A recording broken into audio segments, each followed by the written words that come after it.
সোনাপুর নামক একটা গ্রামে আদিল নামক এক মাংস ব্যবসায়ী তার বউ বাচ্চার সাথে বসবাস করত। পুরো গ্রাম জুড়ে তার একটি মাত্র মাংসের দোকান ছিল, তাই তো গ্রামবাসীরা তার থেকে মাংস ক্রয় করত।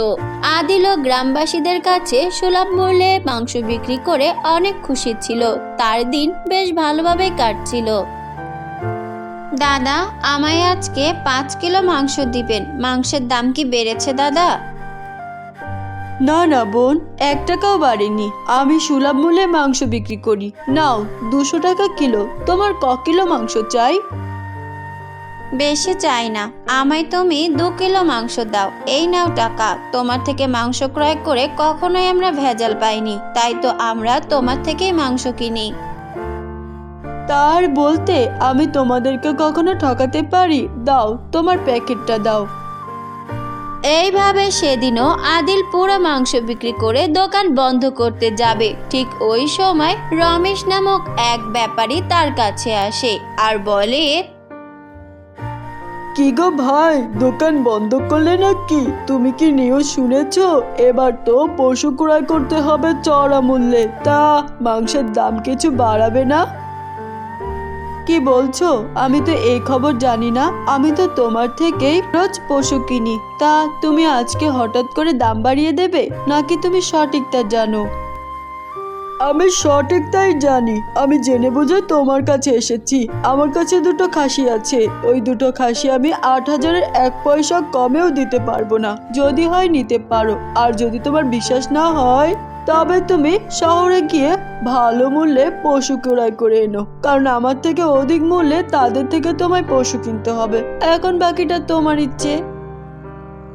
আদিল তখন রমেশের কথা শুনে অনেক চিন্তায় পড়ে যায়। তারপর সে বলে, বিশ্বাস করো ভাই, সারাদিনে আমি মাত্র 4,000 টাকার মাংস বিক্রি করতে পেরেছি। তবে এখন আমি কি করব? আমি এই 4,000 টাকা দিয়ে 2টো খাসি কিনবো ভেবেছিলাম। এটা তো কখনোই সম্ভব না। আমি তোমায় 1টি খাসির বেশি আর 2টো দিতে পারবো না, কারণ আমি বাজার ঘুরে দেখেছি খাসির মূল্য ডাবল বেড়েছে। তুমি এই খাসির মাংস কালকে 500 টাকা কেজি বিক্রি করবে, তবে তুমি কিছু টাকা লাভ করতে পারবে। ঠিক আছে ভাই, আমাকে 1টি খাসি দাও। এরপর রমেশ আদিলকে একটা ছোটখাটো খাসি এনে দেয়। সেই খাসিটি নিয়ে আদিল মন খারাপ করে তার বাড়িতে যায়। তখন তার বউ তাকে দেখে বলে, কি গো, আজকে তোমার কি হয়েছে?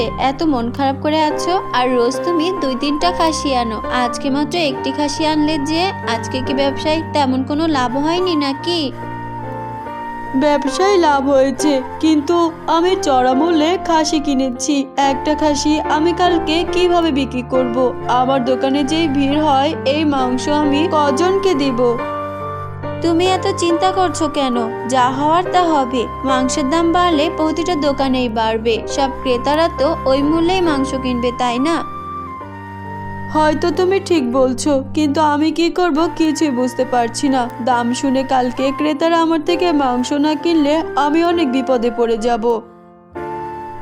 এরপর আদিল ঘরে চলে যায়। প্রতিদিনের মতো সেই দিনও আদিল সেই খাসির মাংস নিয়ে তার দোকানে ওঠায়। আর একে একে সব ক্রেতারা এসে যখন মাংস কিনতে যায়, তখন আদিল তাদেরকে বলে, আপনারা আমায় ক্ষমা করবেন, আমি খুবই দুঃখিত। আমি আগের মূল্যে আপনাদেরকে মাংস দিতে পারবো না, কারণ আমাকে পশু অনেক চড়া মূল্যে কিনতে হয়েছে। প্রতি কিলো মাংসের দাম 500 করে দিতে হবে।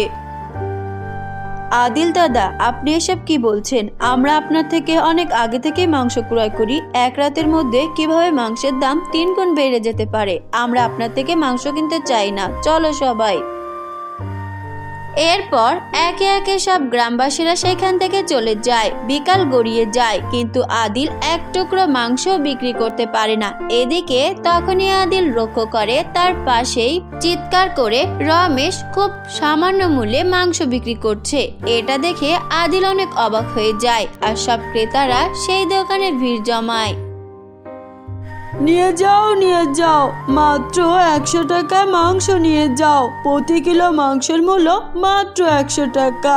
যার যত কিলো মাংস চাই নিয়ে যাও। এ মূল্য শুধু সীমিত সময়ের জন্য। তোমরা শুনেছো কি বলেছে ওই দোকানদার? মাত্র 100 টাকা কিলো মাংস। তবে আর দেরি কিসের, আজকে তো আমি 10 কিলো মাংস কিনবো। হ্যাঁ, ঠিকই বলেছো, আজকে আমারও 5 কিলো মাংস চাই, একবারে বেশি করে নিয়ে নিব, এই সুযোগ তো বারবার পাবো না। এইভাবে নিমিষের মধ্যে রমেশ সব মাংসগুলো বিক্রি করে ফেলে। ওদিকে আদিল ওই মাংসগুলো নিয়ে মন খারাপ করে দাঁড়িয়ে থাকে। তারপর সে রমেশের কাছে আসে আর বলে, এইসব কি ভাই? তুমি তো বললে মাংসের মূল্য চড়া, কিন্তু আজকে তুমি এত সুলভ মূল্যে মাংস কিভাবে দিচ্ছ? আমি তো কিছুই বুঝতে পারছি না। আমি তো একটু মাংসও বিক্রি করতে পারলাম না। চিন্তা করছো কেন ভাই? আমি তো আছি, মাত্র 1000 টাকায় পুরো মাংস আমায় দিয়ে দাও। হা হা হা। কি বলছো? মাত্র 1000 টাকায় মাংস দিব? আমি তো তোমার কাছ থেকে 4000 টাকায় মাংস কিনেছি। এই একটা খাসির মাংস পুরো 1000 টাকা চাইছো তুমি? তাছাড়া আর কি করবে? একটু পরে সন্ধ্যা নেমে আসবে, তখন তো ওই মাংস সব পচে যাবে, তখন তো সব ফেলেই দিবে। তার থেকে ভালো না 1000 টাকায় বিক্রি করে দেওয়া। রমেশের কথা শুনে আদিল মন খারাপ করে তার কথায় রাজি হয়ে যায়। এরপর সে 4000 টাকায় কেনা পশুর মাংস পুরোটাই মাত্র 1000 টাকা দরে রমেশকে দিয়ে দেয়। এরপর সে মন খারাপ করে তার বাড়িতে চলে আসে। আর সেই রাতে সে শুধুমাত্র রমেশের কথাই ভাবতে থাকে, কিভাবে সে এত কম মূল্যে মাংস বিক্রি করছে। এরপর সে চুপি চুপি রমেশের ওপর নজর রাখতে শুরু করে। আমাকে বিষয়টা জানতেই হবে। এলাকাবাসীর ক্ষতি আমি কিছুতেই হতে দিতে পারি না।